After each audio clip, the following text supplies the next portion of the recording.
నీడ కౌసల్య వారి తోడు నీడ ఒంటరి మహిళలకు, ఒంటరి పురుషులకు, వివాహమై విడిపోయిన వారికి, వయస్సు ఎక్కువై వివాహము కాని వారికి, అనివార్య కారణాల వల్ల ఒంటరి జీవితం గడుపుతున్న వారికి తోడు కొరకు సంప్రదించండి.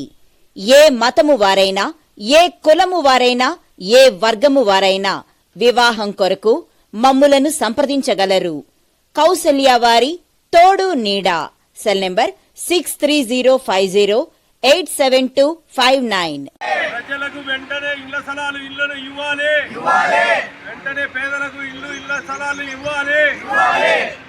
పట్టణంలో 2 సెంట్లు, గ్రామీణ ప్రాంతంలో 3 సెంట్లు ఇవ్వాలి. పట్టణ ప్రాంతంలో 2 సెంట్లు, గ్రామీణ ప్రాంతంలో 3 సెంట్లు చిడికో ఇల్లు వెంటనే చిడికో ఇల్లు వెంటనే చిడికో ఇల్లు వెంటనే. పట్టణంలో 2 సెంట్లు, గ్రామీణ ప్రాంతంలో 3 సెంట్లు. పి సుబ్బరాయుడు, సిపిఐ ఏరియా కార్యదర్శి, ప్రొద్దుటూరు ప్రాంతానికి సంబంధించి ఇల్లు లేని అర్హులైనటువంటి ఇల్లు లేని నిరుపేదలకు సంబంధించినటువంటి అంశాలను చాలా అప్లికేషన్లు అనేటువంటివి దాదాపు 1600 వరకు ఇచ్చినటువంటి పరిస్థితి. కానీ స్థానికంగా ఉన్నటువంటి తహసీల్దార్ వారు ఇంతవరకు దాని మీద కిందికి సర్వేలు పంపనటువంటి పరిస్థితి నెలకొనింది. అదేవిధంగా రాష్ట్ర వ్యాప్తంగా కూడా ఇదే సమస్యలు ఎక్కువ ప్రాంతాలలో నెలకొన్నటువంటి పరిస్థితుల్లో సిపిఐ రాష్ట్ర సమితి పిలుపు మేరకు 8, 9, 10 తారీఖులలో నిరాహార దీక్షలకు, రిలే దీక్షలకు పిలుపునిచ్చింది. ఈ రిలే దీక్షల్లో భాగంగా ఇవాళ ఇక్కడ అర్హులైనటువంటి పేదలందరము రిలే దీక్షలను నిర్వహిస్తూ ఉన్నాం. ప్రధానంగా ఇవాళ రాష్ట్ర ప్రభుత్వం ప్రకటించినట్లు నిన్న అసెంబ్లీ సమావేశాలలో ఇల్లు లేని వారికి అందరికీ 2 సెంట్లు, పట్టణ ప్రాంతాలలో, గ్రామాలలో 3 సెంట్లు ఇస్తామని చెప్పేసి దాని రిజిస్ట్రేషన్లు ఎక్కడైనా ఆక్రమించుకున్నటువంటి స్థలాలన్నిటి కూడా జీవో నెంబర్ 30 ప్రకారం రిజిస్ట్రేషన్ చేయిస్తామని చెప్పేసి జీవోను కూడా విడుదల చేశారు. కానీ ఎక్కడ కూడా వీటికి సంబంధించినటువంటి బడ్జెట్లు కానీ కేటాయింపులు అనేటువంటివి లేకుండా పోతూ ఉన్నాయి. స్థానికంగా ఉన్నటువంటి తహసీల్దార్ గారు ఎప్పుడు చూసినా కానీ గ్రామ సభలను లేకపోతే కనుక బయట ఇంకో ఫీల్డ్కి వెళ్తున్నానో చెప్తా ఉన్నారు. కానీ ఎక్కడ ఏం కనపడుతున్నటువంటి దాఖలాలు పత్రికల్లో కనపడడం లేదు, ఆయన ప్రత్యక్షంగా కూడా కనిపిస్తున్నటువంటి పరిస్థితి లేదు. దీనిపైన చర్యలు తీసుకోవాలని సిపిఐగా డిమాండ్ చేస్తూ ఉన్నాం. పట్టణంలో ఆక్రమించుకున్నటువంటి లేదా నిరుపేదలు 100 ఎకరాలు, 10 ఎకరాలు ఆక్రమించుకున్నట్టు ఆక్రమణదారుల నుంచి వాటన్నిటిని ఇప్పించుకొని రాష్ట్ర ప్రభుత్వం తీసుకొని ఇల్లు లేని నిరుపేదలకు అందరికీ ఇళ్ల స్థలాలు ఇవ్వాలని సిపిఐగా డిమాండ్ చేస్తా ఉన్నాం. ముఖ్యమంత్రి చంద్రబాబు నాయుడు గారు గత ఎన్నికల సందర్భంగా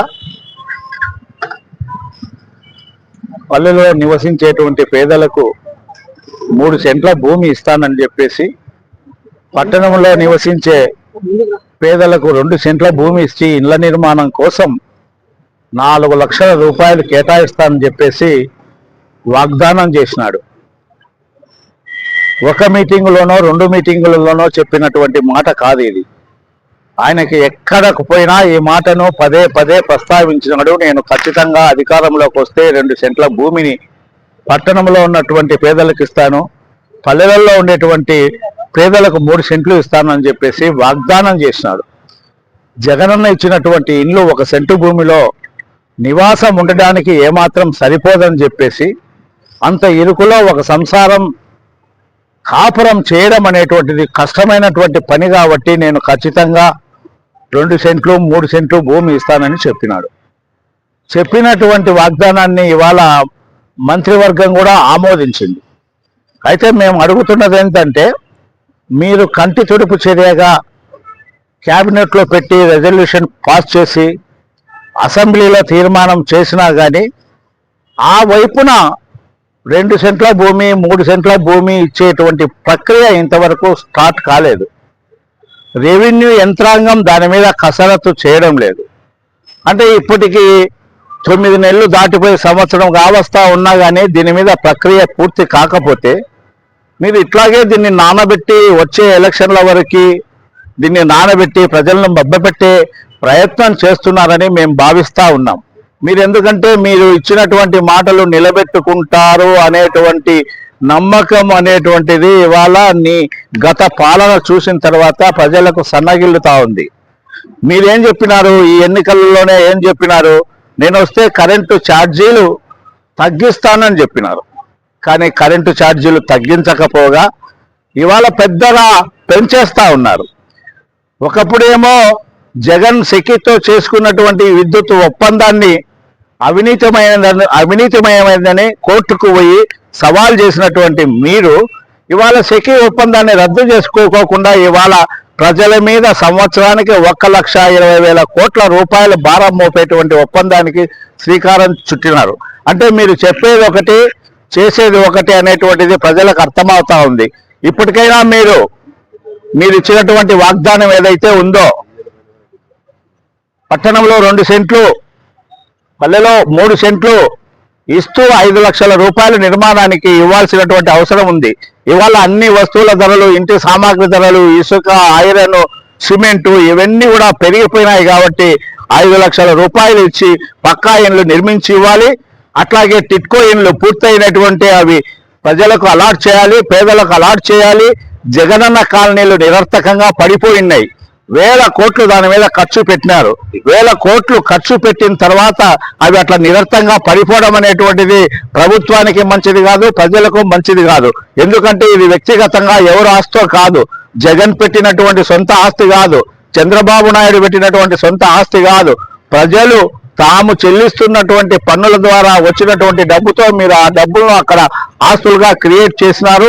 ఆ ఆస్తులు నిరర్థకంగా ఉండడం అనేటువంటిది ప్రభుత్వానికి, ప్రజలకు, పాలనకు కూడా మంచిది కాదు. కాబట్టి జగనన్న కాలనీ మీద కూడా తక్షణం ఏదో ఒక నిర్ణయం తీసుకొని ఆ ఇళ్లను కూలగొడతారా, దాన్ని ఆల్టర్ చేస్తారా, అక్కడనే స్థలాలు 2 సెంట్లు 3 సెంట్లు కేటాయిస్తారా, ప్రభుత్వం కూడా దాన్ని కూడా వెంటనే ఆలోచన చేయాలి. అట్లాగే ఇంకొకటి, ఇవాళ ప్రభుత్వము ప్రత్యేకంగా భూములు కొనాల్సినటువంటి అవసరం లేదు. ఎందుకంటే రాష్ట్రంలో గత 7-8 సంవత్సరాలుగా వంక పొరంబోకులు, ఏటి పొరంబోకులు, పేదల భూములు, దళితుల భూములు, అటవీ భూములు, రస్తాలు, 100,000 ఎకరాలు వాళ్ళు ఆక్రమించుకొని ఉన్నారు రాజకీయ నాయకులు. మీరు చిత్తశుద్ధి ఉంటే ఆ భూములన్నిటినీ వాపస్ తీసుకోండి, తిరిగి స్వాధీనం చేసుకోండి. పైసా ఖర్చు లేకుండా ఆ స్థలాలలోనే పేదలకు ఇళ్లు కట్టి ఇచ్చేటువంటి ఆస్కారం ఉంది. కాబట్టి ఆ వైపున కూడా చర్యలు తీసుకోవాలని డిమాండ్ చేస్తా ఉన్నాం.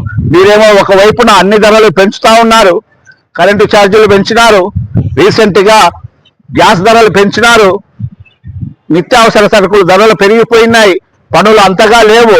పేదలు నిత్యం కూలీకి పోయి 500 600 తెచ్చుకుంటే వాళ్ళు బాడిగిళ్లలో ఉండి బాడిగలు చెల్లించిన తర్వాత వాళ్ళ పిల్లలకు ఏమని చదువులకు ఖర్చు పెడతారు, వైద్యానికి ఎంత ఖర్చు పెడతారు, పొట్ట పోసుకోవడానికి ఎంత ఖర్చు పెడతారు, రిక్రియేషన్ కోసం ఎంత ఖర్చు పెడతారో ఓసారి ప్రభుత్వం ఆలోచన చేసి 5,000 4,000 6,000 ఇచ్చేటువంటి బాడిగల బాధ తప్పియాలంటే తక్షణమే మీరు ఇచ్చిన వాగ్దానం మేరకు పట్టణాలలో 2 సెంట్లు, పల్లెలో 3 సెంట్లు కేటాయించి పేదలకు అందరికీ గృహ వసతి కల్పించాలని చెప్పేసి డిమాండ్ చేస్తా ఉన్నాం. ఇప్పటికే మేము దశల వారీగా ఆందోళన చేస్తా ఉన్నాం. భారత కమ్యూనిస్టు పార్టీ రాష్ట్ర వ్యాప్తంగా ఈ పార్టీకే లక్షలాది అప్లికేషన్లు రెవెన్యూ డిపార్ట్మెంట్ దగ్గర ఉంచింది. వాటిని ప్రాసెస్ చేసి అర్హులైనటువంటి వారికి అందరికీ కూడా ఇల్లు ఇవ్వాలా, ఆ ప్రక్రియను స్టార్ట్ చేయాలని చెప్పేసి, ఆ కసరత్తు మొదలు పెట్టాలని చెప్పేసి డిమాండ్ చేస్తా ఉన్నాం.